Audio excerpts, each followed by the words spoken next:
우리 함께 하나님의 말씀 전도서 3장 11절에 있는 말씀을 함께 보도록 하겠습니다. 하나님이 모든 것을 지으시되 때를 따라 아름답게 하셨고 또 사람들에게는 영원을 사모하는 마음을 주셨느니라. 그러나 하나님이 하시는 일의 시종을 사람으로 측량할 수 없게 하셨도다. 아멘. 오늘 성경 본문에서는 하나님이 하시는 일의 세 가지를 기록하고 있는데요. 그 첫 번째는 무엇이라고 말씀하고 있냐면 하나님이 모든 것을 지으셨다라고 이야기합니다. 오늘 이 본문 말씀에 대한 이해의 시작은 무엇이냐면 하나님이 모든 것을 지으셨다는 사실을 믿는 믿음으로부터 시작하는 겁니다. 그리고 오늘 장로님께서 기도하신 것처럼 하나님께서는 모든 것을 지으실 때 때에 따라 아름답게 만드셨다는 겁니다. 참 감사한 일이죠. 사람이 나이대에 맞게 아름다운 시절이 있고 자연도 때에 따라 아름답게 하나님께서 구별하여 만드셨다는 것이죠. 그리고 하나님께서 또 하나 만드신 것이 뭐라고 되어 있습니까? 영원을 사모하는 마음을 누가 주신 거예요? 하나님이 주셨다라고 이야기합니다. 이 세 가지의 모든 것을 한 곳에 정리한 책을 우린 지금 뭐라고 부르는 거예요? 성경이다라고 이야기하는 겁니다. 얼마 전에 GNM이라고 하는 글로벌 문화재단에서 만 19세 이상 개신교인 700명을 대상으로 개신교인 성경 읽기 실태 조사를 시작했습니다. 최근 들어서 이 많은 사람의 표본 집단을 모집단으로 삼아서 이 설문조사란 것이 아주 오랜만이다라고 하는 기사가 나왔는데요. 지금 이 글을 한번 봅니다. 한국교회의 성도 몇 퍼센트입니까? 72.6%가 성경에서 삶의 답을 찾았다라고 말합니다. 그러니까 10명 중 7명이 나의 삶의 문제가 하나님께 있음을 믿고 걸어가고 있다라고 말합니다. 그런데 여기에 이 연구 논문을 보니까 다음과 같은 내용이 나와요. 성경을 규칙적으로 읽는 이유가 무엇입니까? 라고 하는 질문에 10명 중 4명이 하나님과 더 가까워지기를 원하는 갈급한 심정, 영적으로 성장하기를 원한다라고 하는 심정으로 하나님의 말씀을 사모하며 읽어가고 있다는 것입니다. 그런데 이 다음 도표를 보시면 우리가 좀 아이러니한 장면이 나옵니다. 이 도표는 뭐냐면 그렇다면 하나님의 문제, 우리 삶의 문제가 하나님께 있음을 믿는다면 당신은 성경을 일주일에 몇 번씩 읽고 있습니까? 라고 하는 질문에 10명 중 7명이 일주일에 한 번 혹은 한 달에 한 번 읽는다라고 이야기했습니다. 그러니까 이 이야기를 다르게 비춰보면 문제가 있을 때에만 뭘 핀다는 거예요? 성경을 피고 지내고 있다 이 말입니다. 그리고 당신이 읽는 성경 중에 가장 자주 읽는 성경이 무엇입니까? 라고 하는 내용을 보니까 성경 66권 중에 선호도 조사가 다음처럼 나왔어요. 시편과 잠언이 10명 중 8.5명. 그러니까 10명 중 8.5명이 성경에서 시편 혹은 잠언, 좋은 글, 삶에서 언어를 순환하고 우리의 삶 속에 노래로 부를 수 있는 게 뭐가 있는가. 그러니까 지금 이 장면을 다시 한번 보시면 이 논문의 결과는 다음과 같았어요.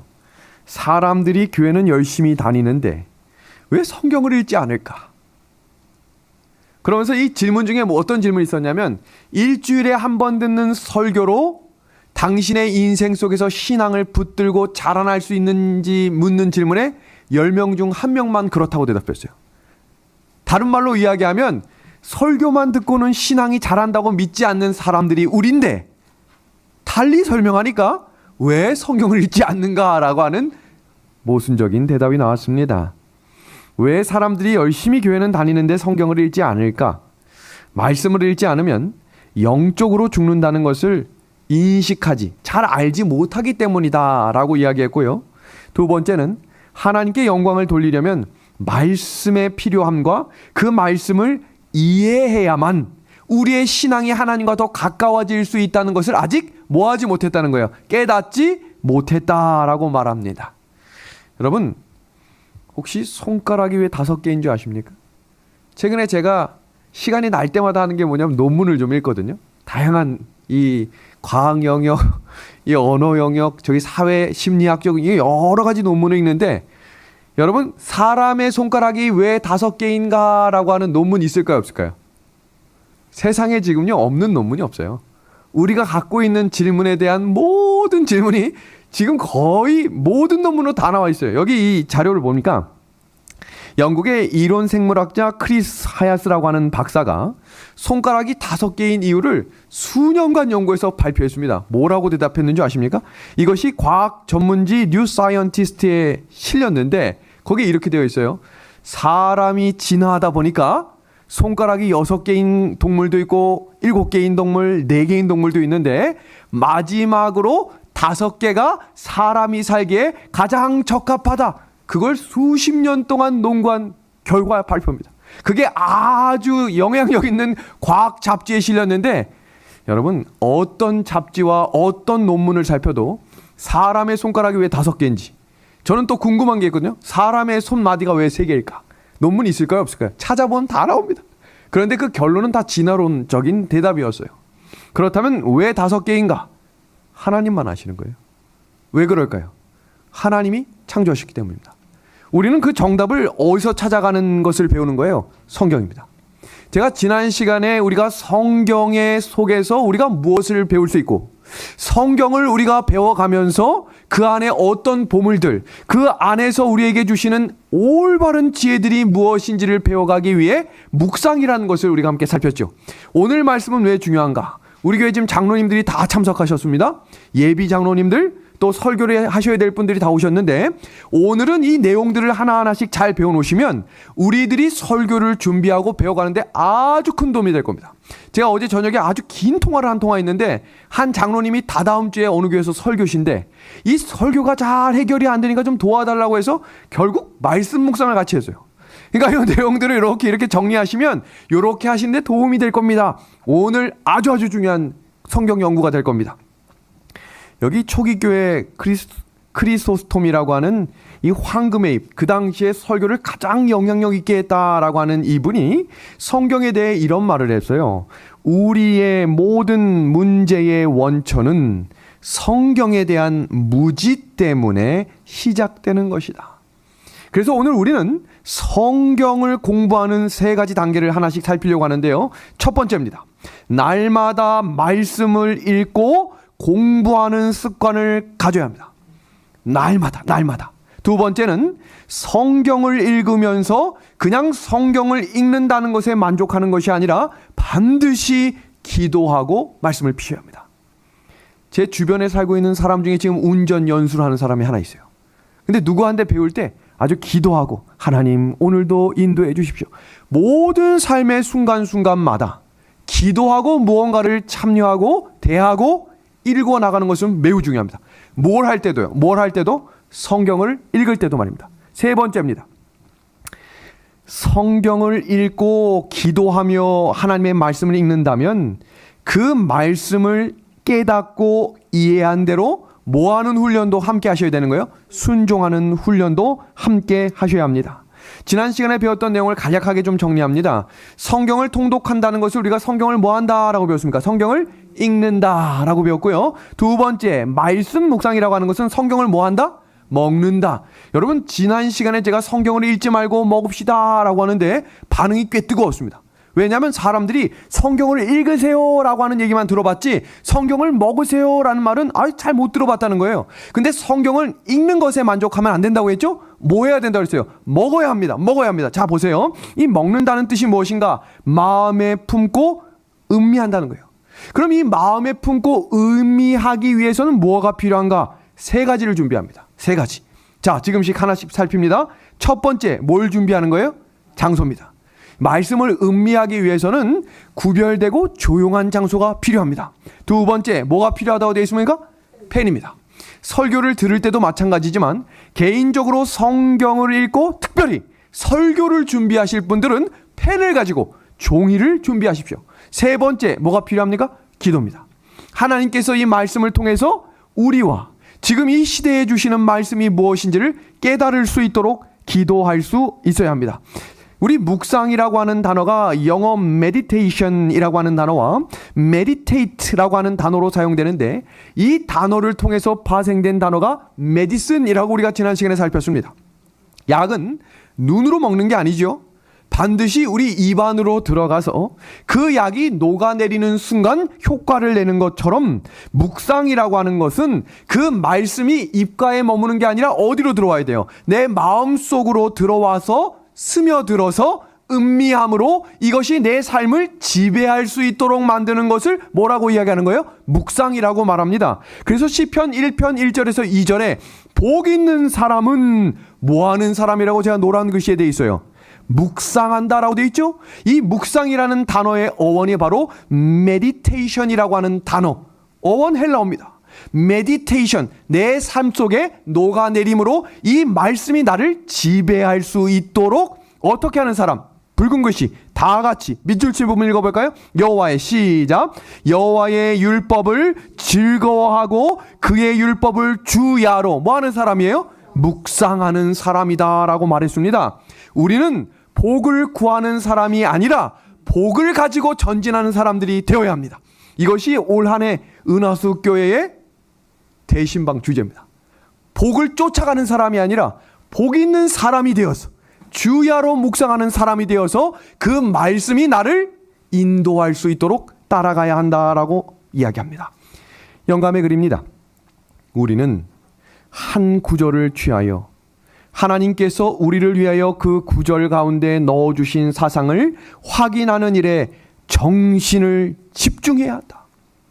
우리는 그 사상이 우리의 것이 되어 주께서 말씀하신 바를 알 때까지 깊이 생각해야 한다. 지금 오늘날 시대는 생각을 못하게 만드는 시대가 돼가지고 정보화 시대죠. 클릭하면 0.01초 만에 다 뜨죠. 궁금한 거 챗봇이나 여러 구글이나 어디 사이트에 들어가서 궁금한 걸 치면 다 나와요.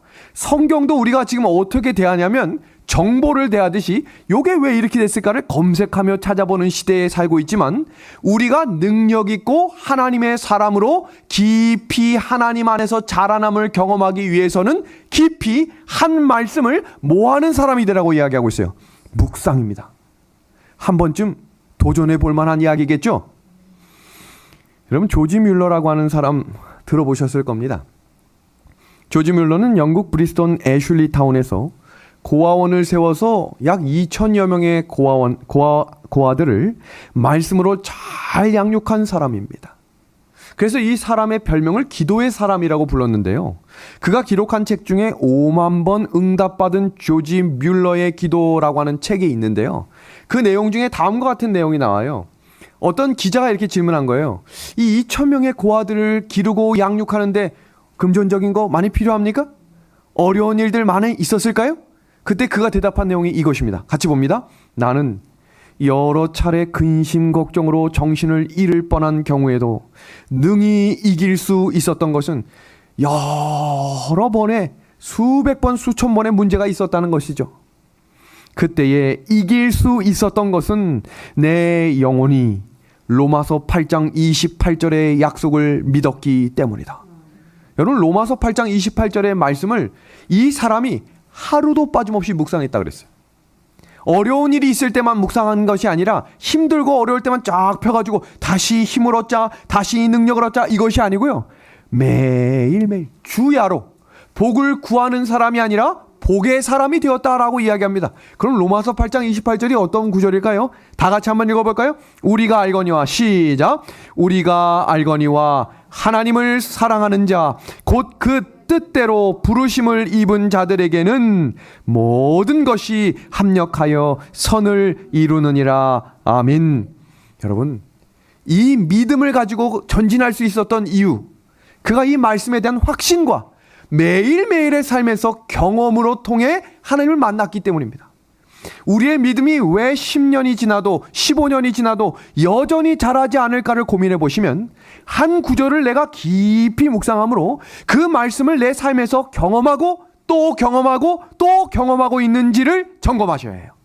우리가 한 번쯤 뜨거운 마음 경험할 수 있어요. 근데 그것이 계속해서 유지되는 것은 쉽지 않습니다.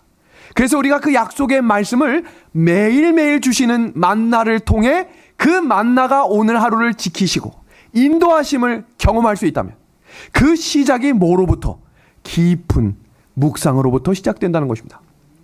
그럼 우리가 지난 시간에 제가 과제로 내드렸던 것을 지금 여기서 우리가 실습을 할 거예요. 그렇다고 제가 이용규 장로님 나오세요, 조성수 장로님 나오세요 이렇게 시킬 수 없기 때문에 오늘은 다 공부해왔다라고 가정을 하고 또 혹 안 해왔더라도 지금부터 한번 같이 해서 그 말씀을 한번 배워보는 시간을 갖도록 하겠습니다. 말씀 묵상을 하기 전에는 몇 가지 전제를 이해하고 시작해야 돼요. 이 성경이라고 하는 책을 예수님께서 사복음서를 통해서 뭐라고 비유하셨는지 혹시 아십니까? 보물이라고 이야기하셨어요. 보물. 그 구절들을 좀 하나씩 살피려고 하는데요. 성경에는 세 가지 보물이 있는데 그 세 가지 보물을 발견해야 된다 그랬어요. 발견. 야, 여기 보물 있다, 가져가라 이렇게 하지 않고요. 나중에 우리가 마태복음 13장의 천국에 대한 비유도 우리가 잠깐 살필 텐데 그 천국에 대한 비유로 소개된 구절 중에도 감추인 뭐라고 되어 있습니까? 그 보화가 보물이에요. 그 다음에 진주 장사가 그것을 사기 위한 이 장면 나오는 거 기억하십니까? 그것도 보물이거든요.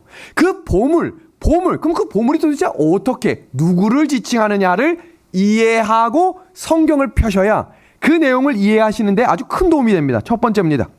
성경 속의 복음이 보물이라는 사실을 이해하고 계셔야 돼요. 뭐가 보물이라고요? 보물. 복음입니다. 이 비유에서 보화가 감춰져 있는 밭은 성경을 표상하고 보화는 뭘 의미한다고 되어 있어요? 복음입니다. 복음. 그러니까 우리가 접하고 만나고 있는 이 복음이, 오늘 이 말씀이 뭐라는 사실을 우리가 캐내야 합니까? 보물이라는 사실이에요. 보물. 두 번째 보물은 예수님이 보물이라고 이야기합니다. 골로새서 2장 3절 말씀, 그 안에는 다 보이시죠? 우리 방송으로 보시는 분들도 함께 읽어볼까요? 그 안에는, 시작, 그 안에는 지혜와 지식의 모든 보화가 감추어져 있느니라. 감추어져 있단 말은 이제 뭐 하라는 거예요? 발견하라는 얘기죠. 그 발견해야 될 그 대상이 누구라고 되어 있어요? 누구? 예수님. 그러니까 우리가 성경을 읽을 때 예수님이 등장하면 이 예수님 안에 뭐가 있음을 알고, 보물이 있음을 알고 발견해낼 수 있도록 집중해야 됩니다. 세 번째 보물은 사람이 보물이라고 얘기했습니다. 다시 제가 읽습니다. 값진 진주를 구하는 하늘의 상인이신 그리스도께서는 잃어버린 인류를 뭐로 보셨다라고 되어 있어요? 값진 진주로 보셨다. 그럼 정리하면 하나예요. 예수님이 보물이신데 그 보물이신 예수님이 우리를 뭐로 보고 계시대요? 보물로 보고 계시대요. 감사한 일입니까? 귀하게 보신다는 얘기예요. 가치 있게 보신다는 거예요. 이 가치라는 것은 뭐에 달려있냐면 그 가치 있는 존재로 여겨주시고 그 예수님이 그렇게 만들어주시겠다 약속하신 그것을 깨달아야 합니다. 오늘날 세상은 내가 내 스펙을, 내 공부를 내가 더 잘함으로 내 스스로의 가치를 높이려고 하지만 예수님께서는 우리의 가치를 그렇게 여겨주심으로 그것을 깨달으라는 것입니다. 그 말씀을 이해하시면 세 가지 보물 기억하십니까? 첫 번째, 뭐가 보물입니까? 복음. 두 번째는요, 예수님. 세 번째는 사람입니다. 그러니까 사람을 볼 때 등급을 나누거나 가치를 내가 판단할 수 없습니다. 한 사람 한 사람이 예수님이 보시기엔 다 뭐로 보시겠다고 되어 있어요? 보물입니다. 그럼 이 내용을 이해하시면 마태복음 13장의 천국에 대한 비유가 같은 것을 비유하는데 7가지로 나눠서 소개하신 거예요. 각각이 다른 것이 아니라 이 7가지를 나눠서 하셨는데, 씨 뿌리는 자의 비유, 두 번째는 곡식과 가라지의 비유, 세 번째는 겨자씨의 비유, 네 번째는 누룩에 관한 비유, 다섯 번째는 밭에 감추인 보화의 비유, 좋은 진주를 구하는 장사의 비유, 각종 물고기를 모으는 그물의 비유입니다. 근데 이 7가지는 한 가지를 가르치는데 그 한 가지가 뭐냐면, 여기 보세요. 천국은 마치, 또 붉은색 박스 안에 또 뭐라고 되어 있습니까? 천국은 마치. 제가 한번 검색해 봤어요. 도대체 마태복음에 천국이라는 단어가 몇 번 나오나? 31번 나옵니다. 마태복음이 28장으로 되어 있는 것을 비유하면 마태라고 하는 사람은 어디에 꽂힌 거냐면 천국이라는 것에 꽂혀 있는 거예요. 그러니까 기본적으로 한 장에 한 번은 뭘 쓰고 있는 거예요? 천국이라는 단어를 쓰고 있는 거예요. 그 중에 13장에 무려 여러 번을 천국, 천국, 천국. 왜 그렇게 천국에 대해 강조하고 있을까요? 예수님께서 보물이라는 사실을 알았고, 예수님이 지금 이 보물을 뭐로 비유하고 계시냐면 천국이라고 비유하고 계시고, 그 천국에 너희들이 들어갈 사람이다 라고 하는 것을 가르쳐 주셨어요. 그러니까 우리가 이 마태복음이라고 하는 전체 책의 챕터의 주제가 뭐냐면, 보물이신 예수님이 이 땅에 오셔서 우리를 보물되게 하신다, 그걸 강조하고 있는 겁니다. 그럼 이제 실질적으로 지난 시간에 제가 함께 요 말씀을 여러 번 읽고 와주십시오 라고 했던 장면이 요한복음 21장 1절에서 6절입니다. 그럼 이 구절을 읽기 전에 지금 분주하게 안 하셔도 되고요. 오늘 말씀을 듣고 집에 가셔서 한 번 더 반복하셔도 되겠습니다. 이 말씀을 묵상하기 전에 제가 5가지를 염두에 두고 하셔야 됩니다 라고 소개했습니다. 첫 번째, 기도함으로 본문을 여러 번 읽으십시오 라고 소개했습니다. 두 번째입니다. 두 번째는 본문이 기록된 원래 뜻이 무엇인지 자신의 생각을 넣지 말고 줄거리를 말이나 글로 표현해 보십시오. 여러분, 어떤 글을 쓰려면 한 번도 글을 써보지 않은 사람들이 가만히 앉아서 펜을 들고 글을 쓰려면 절대로 못 씁니다. 이 말은 무슨 말이냐면 일기를 쓸 때도 처음부터 A4 용지 한 장 못 써요. 한 문장 한 문장 쓰다 보면 글 쓰는 것이 자유로워집니다. 목사님 전 글을 못 쓰는, 아니요. 자기가 읽은 그 말씀을 자기의 해석이나 뜻을 하나도 포함하지 않고 줄거리가 뭔지를 써보라는 거예요. 잠시 후에 우리가 함께 실습해 보겠습니다. 누구나 할 수 있습니다. 세 번째는 모든 성경 구절마다 왜라는 단어를 넣는데, 이게 의심의 왜가 아니에요. 왜 그렇지? 왜? 이 의미가 아니라 왜 예수님은 그러실 수밖에 없으셨을까? 어떤 문장이 나오겠죠. 왜 그런 말을 하셨을까? 왜 예수님은 그 사람에게 그 말을 하셨을까? 그럼 우리가 그 질문을 쓰면 우리가 이제 뭘 찾아내야 될까요? 왜 그렇게 하셨는지를 성경 혹은 영감의 글 주석에서 그 내용을 찾는 것입니다. 네 번째는 본문에 나타난 보물이 누구라고 했습니까? 우리가 보물 누굽니까? 예수님이 보물이고, 또 누가 보물이에요? 사람이 보물이니까 등장인물이 예수님이 계시고, 사람이 있으면 예수님이 사람에게 하신 말씀과 사람이 예수님께 하신 말씀이 어떻게 변화되고 있는지를 찾으시면 그 말씀의 핵심을 찾을 수 있습니다. 오늘 이 공부를 잘 하시고 난 다음에 우리 장로님들이 또 다음 달, 그 다음 달에 설교하실 때 이걸 좀 한번 접목해서 하시면 더 깊은 은혜를 나눌 수 있을 거라 확신합니다. 다음입니다. 이젠 그 내용을 찾으셨으면 마지막으로 이 말씀을 누구에게 주셨음을, 내 남편, 내 자녀가 아니라 일단 이 말씀을 누구에게 주신 거예요. 나에게 주셨다는 것을 받아들이고, 이 말씀이 내가 듣기 싫은 말일지라도, 이 말씀이 내가 다 이해되지 않더라도 뭐 할 수 있도록 기도하고 나아가는 거예요. 순종입니다. 다 그렇게 하지 못할지라도 내가 이 말씀 순종하기를 결심하오니 하나님 도와 주옵소서. 그러면 요 5가지를 한번 실습해 보겠습니다. 지금 설교가 아니라 성경 연구니까 하나씩 같이 해봅니다. 원래는 제가 지금 칠판을 갖다 놓고 하면 더 재밌을 텐데 지금 방송으로 하니까 요걸 양해해 주시고, 요한복음 21장 1절에서 6절 말씀을 다 같이 읽는데 속으로 읽어주세요. 그냥 제가 읽겠습니다. 눈으로 쭉 같이 읽습니다.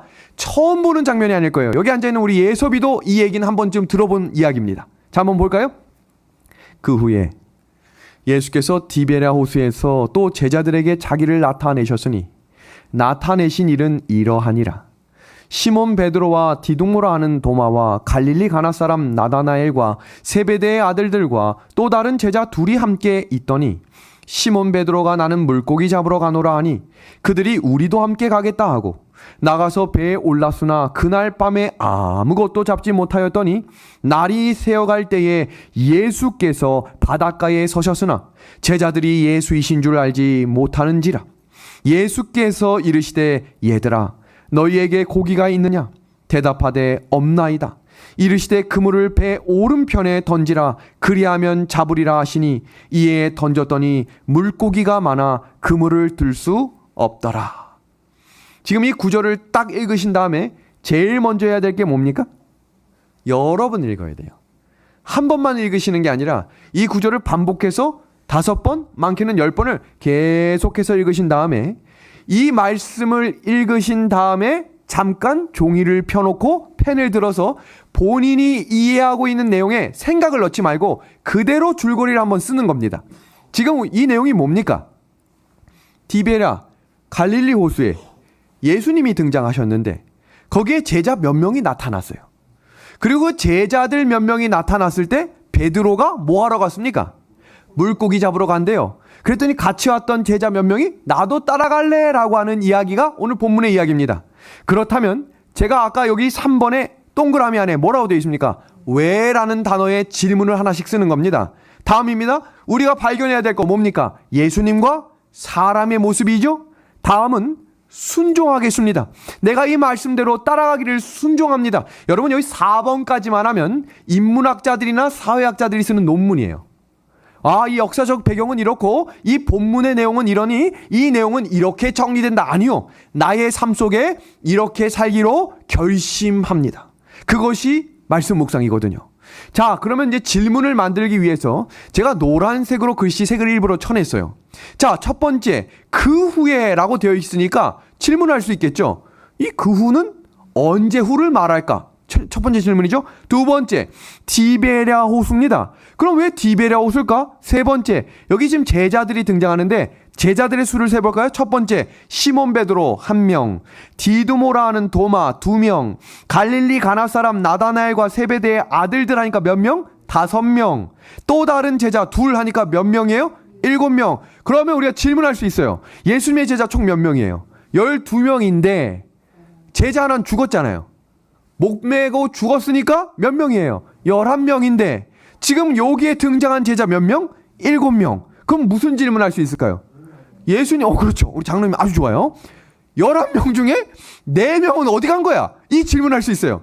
또 다르게 질문하면 왜 7명만 왔을까? 같은 질문이죠. 4명 어디 갔을까? 그 다음에 7명만 왔을까? 다음 질문입니다. 시몬 베드로가 나는 물고기 잡으러 간다. 왜 또 베드로냐 이거예요.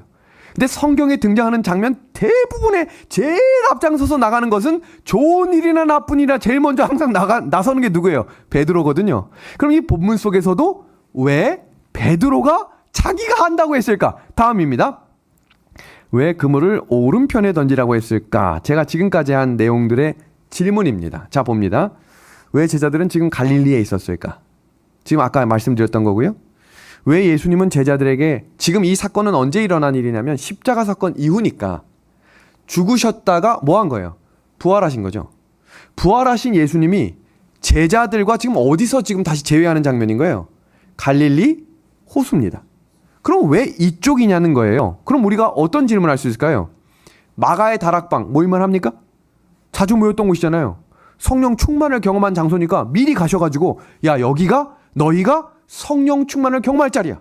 다시 기도하자. 이런 수 있잖아요. 아니면 장모, 베드로의 장모 집으로 모여. 이럴 수도 있고요. 아니면 겟세마네 기도에서 우리가 기도하고 잡혀갔으니까 거기도 의미 있는 자리 될 수 있죠. 아니면 죽었다 먼저 살아났던 나사로 집에 야 나사로의 집에 오늘 저녁에 모인다. 이렇게 얘기할 수도 있는데 왜 굳이 어딜까요? 갈릴리까? 다음입니다. 왜 베드로가 물고기를 잡으러 간다 했을까? 7명의 제자만 있고 나머지 제자는 어디 있을까? 그물을 왜 배 오른편에 던지라고 하셨을까? 사실 요 내용을요, 지금 우리가 동그랗게 앉아가지고 말씀을 묵상하는 시간을 가지면 진짜 재밌을 거예요. 하나씩 찾아보고 성경 구절 찾고. 근데 지금 방송도 있고 우리가 하니까 오늘은 요약본으로 하니까 꼭 반드시 저희가 한번 이 둘째 주 소그룹 우리가 축제 시간에 한번 요거를 실습하셔도 아주 재밌을 거예요. 3명 혹은 4명씩 둘러 앉아가지고 본문 구절 쓰고 왜라는 단어를 우리가 질문을 찾은 다음에 그걸 막 찾는 거예요. 이거 왜 있을까? 그러면 장로님들이 이거 성경 어디를 찾아보자. 우리 여기 찾아보자. 재밌지? 저만 재밌는 건가요? 재밌죠? 나갑니다. 그러면 이제 하나씩 찾는데 오늘은 제가 이미 정답을 다 찾아왔어요. 그러니까 하나씩 요렇게 찾아가십시오라고 하는 비유를 들어드립니다. 이한결 선교사님 잘 들으셔야 돼요. 4월달 설교 때 이렇게 제가 할 수 있도록 도와줄 거거든요. 그럼 보세요. 왜 제가 이걸 강조하냐면 한 번도 설교를 안 했던 사람도 할 수 있어요. 왜냐하면 우리가 어린 시절부터 설교를 들어왔고 어린 시절부터 어린이 성경 이야기를 들어왔기 때문에 이렇게 유추해 나가고 배울 수 있는 학습서가 있어요. 우리에겐 성경 주석도 있고 영감의 글도 있고 성경 속에서 왜 이렇게 되는지 질문할 수 있는 목사님도 있고 같이 살고 있는 장로님도 있고 요렇게 하나 배워가는 거예요. 근데 어느 날 갑자기 하고 싶다고 다음날 뚝딱 만들 수 있는 건 아니지만 어떻게 하라고 그랬죠? 날마다 주야로 묵상하면 반드시 3주 안에 이런 말씀이 완성이 돼요. 그럼 그 말씀을 들고 나오면 기대가 찹니다. 왜냐하면 이것을 하나님이 나에게 주신 것을 나눌 수 있다는 기쁨이 얼마나 큰지 몰라요. 자, 그러면 시작합니다. 왜 갈릴리였을까? 마태복음 26장 32절을 보면 예수님께서 이렇게 말씀하셨어요. 내가 죽었다가 살아날 거야. 3일 후에 살아날 거야. 그러면 너희들 어디로 와 있어? 이렇게 돼 있어요. 갈릴리에 가 있어. 아멘이에요? 그 말씀을 순종한 거예요. 이들이 도망갔든 숨었든 어떤 사람은 3번 부인하고 저주했든 간에 예수님이 하신 말씀을 기억하고 있었어요. 뭐라고 이야기합니까? 그러나 내가 살아난 후에 너희보다 먼저 갈릴리로 갈 거야.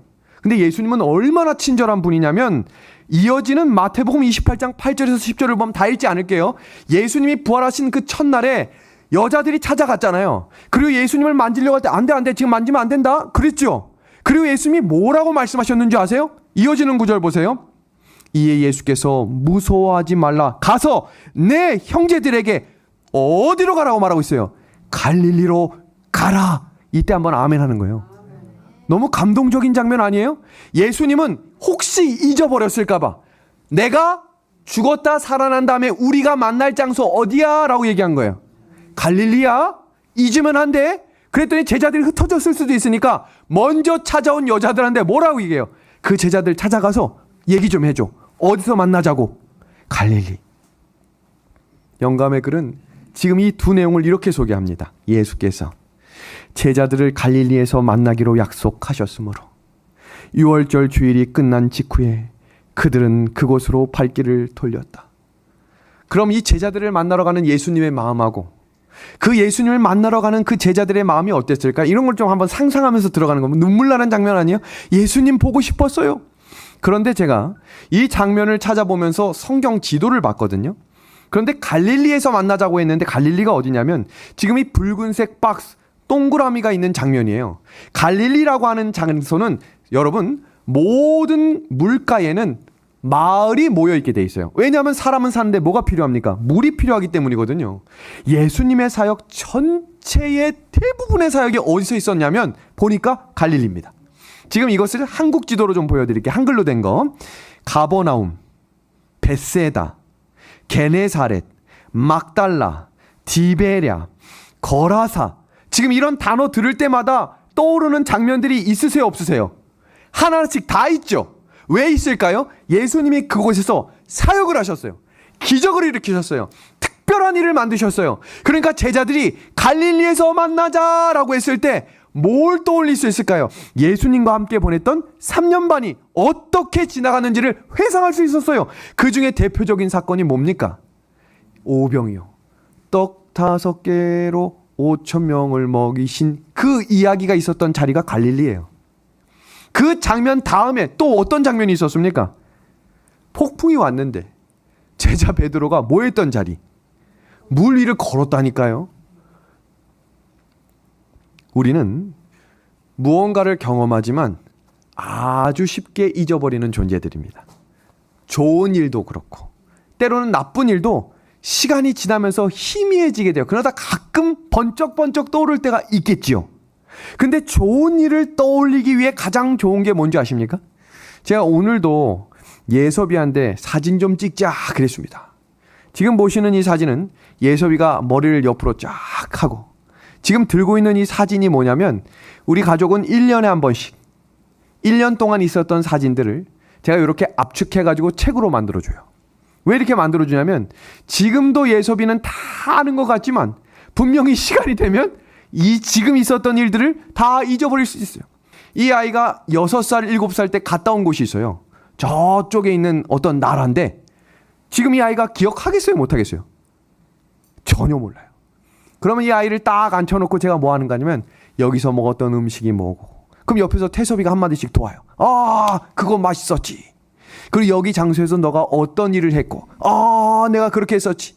자꾸 반복하고 반복해주면 그때에 살았던 기억들을 새록새록 떠올릴 수 있는 것입니다. 지금 이 장면 속에 예수님께서 왜 갈릴리로 부르셨을까? 영감의 글은 그 내용을 이렇게 정리합니다. 예수님은 봉사기간 대부분을 갈릴리 바다 근방에서 보내셨다. 그들이 방해를 받지 않을 만한 장소에 모였을 때 제자들은 예수님과 그분의 능하신 일을 기억나게 해주는 것들에 둘러싸여 있는 것을 뭐 하게 됐습니까? 알게 됐다. 그럼 우리가 첫 번째 질문을 한 번에 해결했죠? 어떤 질문이에요? 왜 갈릴리에 있었는지, 왜 예수님이 제자들에게 자신을 나타냈는지, 왜 디베라호수에서 만나자고 하셨는지를 단번에 해결했습니다. 단번에, 그죠? 성경 말씀을 통해서. 그럼 이제 네 번째, 왜 베드로가 물고기를 잡으러 간다고 했을까? 그리고 항상 제가 아주 중요한 말씀 하나 드릴게요. 성경을 묵상하려고 범위를 정하시면 절대로 그 장면만 보시면 안 되고 전후를 살피셔야 합니다. 꼭 기억하십시오. 요한복음 21장 1절에서 6절을 우리가 묵상하려고 하면 그럼 어디를 봐야 될까요? 요한복음 20장도 봐야 하고 요한복음 어디도 봐야 할까요? 21장 7절부터 이어지는 말씀을 읽어보셔야 이 1절에서 6절에서 왜 이 내용이 나오는지를 확인할 수 있습니다. 마찬가지로 베드로가 왜 물고기를 잡으러 간다 했을까? 그럼 우리가 이렇게 생각할 수 있어요. 베드로는 원래 나서기를 좋아하니까. 이건 누구 생각인 거예요? 자기 생각이고. 예수님께서 왜 이 장면을 제자 요한에게 기록하게 하셨는지를 알려면 요한복음 7절부터 그 다음 구절에 나오는 장면 찾아봐야 할까요? 그 전에 먼저 누가복음 5장에 먼저 예수님이 갈릴리 바다에서 제자 베드로를 만나는 장면이 나와요. 많은 분들이 헷갈려 하시는 분들이 깊은 곳에 가서 그물을 던져라 라고 하는 장면하고 배 오른편에 그물을 던져라 라고 하는 장면은 다른 사건이에요. 근데 어떤 분들은 기자에 따라 다르게 썼다. 아니에요.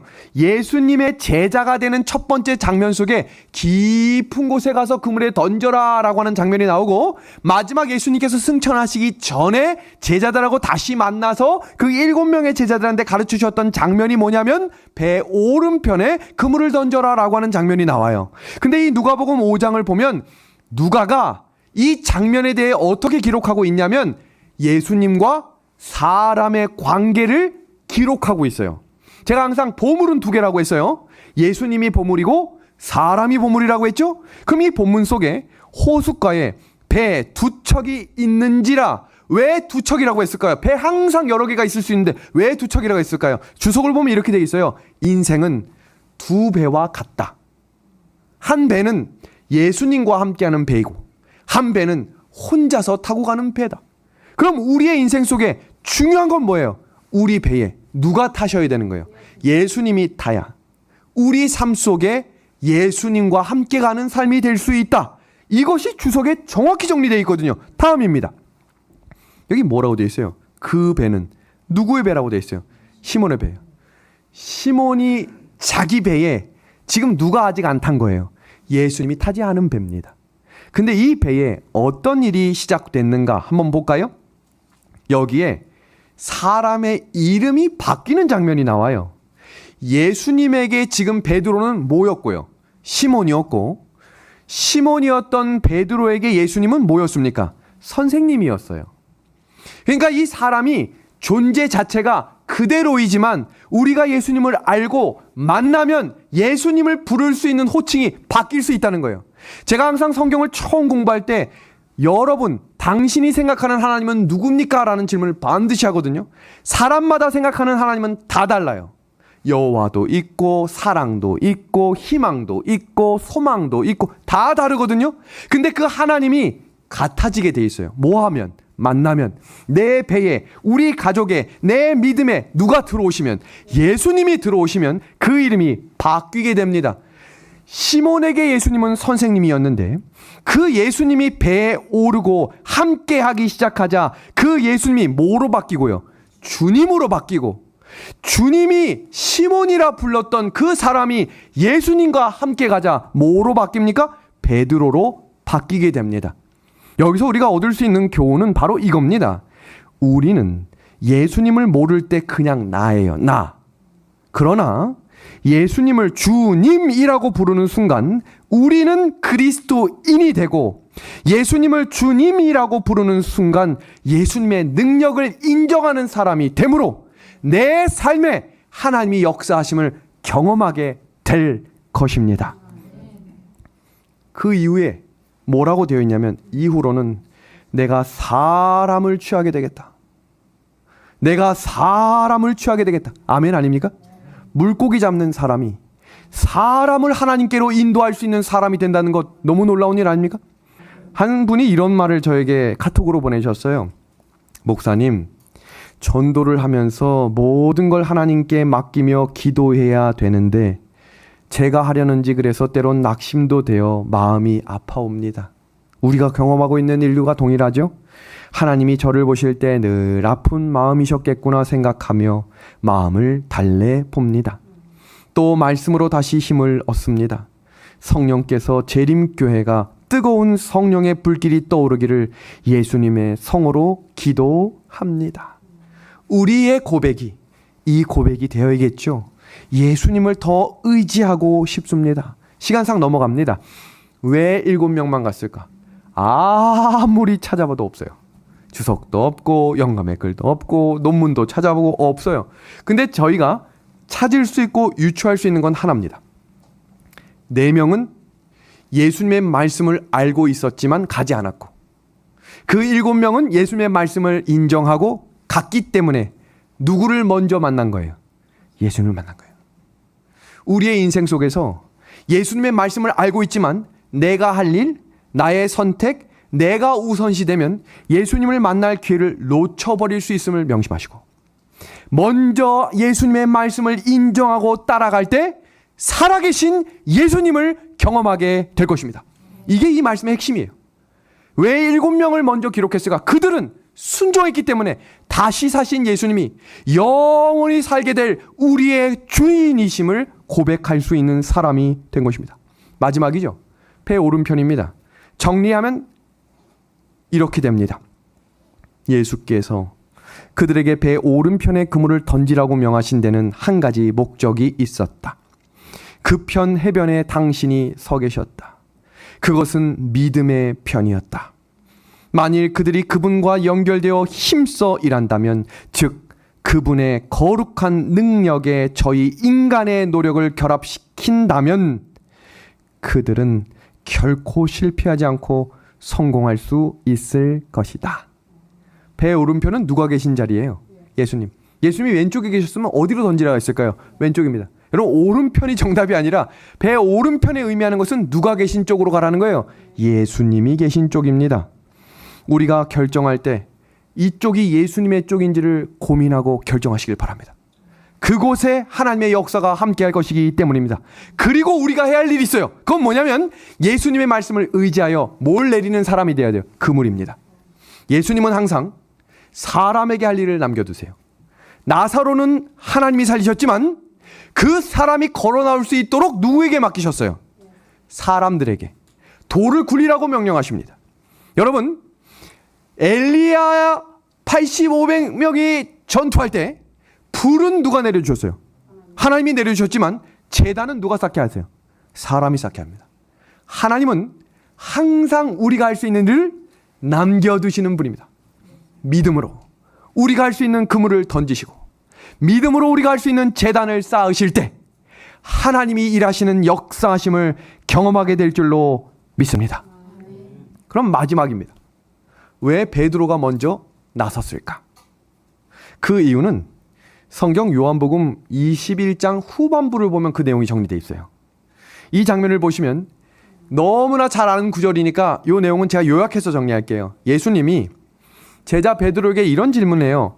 너 나 사랑해? 라고 질문해요. 근데 몇 번 질문했어요? 3번이에요.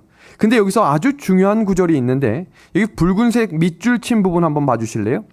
내가 이 사람들보다 나를 더 사랑하니? 라고 질문하셨어요. 그럼 우리가 아까 배웠던 말씀 묵상, 왜라는 단어를 붙이는 거예요. 왜 예수님은 이런 질문을 똑같이 3번 하셨을까? 그 이유는 이 사진 한 장으로 좀 정리될 수 있겠죠. 예수님은 바로 얼마 전에 예수님을 공개적으로 3번을 부인했습니다. 근데 그 3번을 부인하기 전에 성경 마태복음 26장에 이런 구절이 나와요. 너가 나 3번 부인할 거야. 뭐 울기 전에, 다 굴기 전에. 그때 베드로가 뭐라고 대답했는 줄 아세요? 이렇게 말해요. 예수님, 다른 사람들 다 예수님 배신해도 누구는 나는 아니. 그래서 예수님이 지금 뭐라고 다시 질문합니까? 내가 이 사람들보다 나를 더 사랑하느냐. 여러분, 예수님께서 제자 베드로에게 이 3번의 질문하신 이유는 다음과 같습니다. 그때 제자 베드로가 이렇게 바뀌었죠. 내가 주님을 사랑하는 줄을 주께서 아십니다. 이전에는 원래 뭐라고 대답했죠? 예수님, 제가 예수님 사랑해요. 저 말고 예수님 사랑하는 사람 없어요. 근데 예수님의 부활과 십자가를 경험한 베드로가 이제 바뀌었어요. 뭐라고 얘기해요? 주님만이 아십니다. 왜 이렇게 바뀌게 되었을까요? 그 이유는 3번 부인할 때 예수님과 제자 베드로가 눈빛을 마주쳤거든요. 그때 영감의 글은 이렇게 말해요. 그와 동시에 베드로의 시선도 주님께 이끌렸다. 그 부드러운 얼굴에서 그는 깊은 동정과 슬픔을 볼 수 있었을 뿐 분노의 그림자는 추워도 볼 수 없었다. 이 장면을 회상했던 베드로가 베드로 전서 2장에서 그때의 장면을 이렇게 말해요. 너희가 주의 인자하심을 맛보았으면 그리하라. 아멘입니까? 너무 감동적인 부분이죠. 그렇다면 왜 예수님께서는 제자 베드로에게 내가 나를 사랑하느냐는 질문을 3번 하셨을까요? 이 말씀을 읽습니다. 너무너무 중요한 말씀입니다. 같이 봅니다. 베드로를 취급하신 구주의 방법에는 그와 그의 형제들을 위한 교훈이 들어 있었다. 그것은 범죄자를 인내와 동정과 용서하는 사랑으로 대하도록 그들을 가르쳤다. 비록 베드로는 주님을 부인했지만 그에 대한 예수님의 사랑은 결코 흔들리지 않았다. 그리스도 아래서 동역하는 목자들은 이와 똑같은 사랑을 그들에게 맡겨진 양들에 대하여 느껴야 한다. 다 같이 이 노란 글씨 읽겠습니다. 자신의 연약함과 실수를 기억하면서 베드로는 그리스도께서 자기를 대하신 것처럼 자기의 양떼를 대해야만 하였다. 예수님께서 베드로에게 왜 3번이나 왜 내가 나를 사랑하느냐 내 양을 치라고 말씀하신 이유가 무엇인가? 제자가 앞으로 평생 동안 예수님이 하신 일을 해야 했기 때문이에요. 근데 지금까지 너가 걸어온 이 모든 길에 내가 너를 때로는 훈계하고 때로는 가르쳤지만 내가 너를 대했던 이 마음을 잊지 말아다오. 사람을 대할 때 내가 너를 대했던 것처럼 그들을 대해다오. 그때의 사도 베드로가 그 약속의 말씀을 깨닫고 나자 성령 충만의 자리로 걸어 나가게 됩니다. 믿음의 하늘 가족 여러분, 누군가를 대할 때 사랑하는 아들을, 사랑하는 딸을, 옆에 있는 이웃을, 가족을 대할 때 예수님이 나를 대하듯 대해 주시면 우리가 사람을 낚는 어부가 될 것입니다. 그것이 오늘 이 요한복음 21장에서 왜 그랬을까? 라고 하는 모든 질문에 대한 대답을 성경에서 삶의 해답을 통해 가르쳐 주고 계신 것입니다. 여러분, 하나님의 말씀이 빛이 되십니다. 그리고 그것을 받는 자의 생애를 변화시키는 능력이 된다는 사실을 약속의 말씀을 통해 묵상, 음미하고 그 말씀이 나를 인도할 수 있도록 우리의 의지와 생각을 하나님께 온전히 맡기는 저 우리 모든 믿음의 가족들이 되기를 소망하며 오늘 성경 연구를 마치도록 하겠습니다.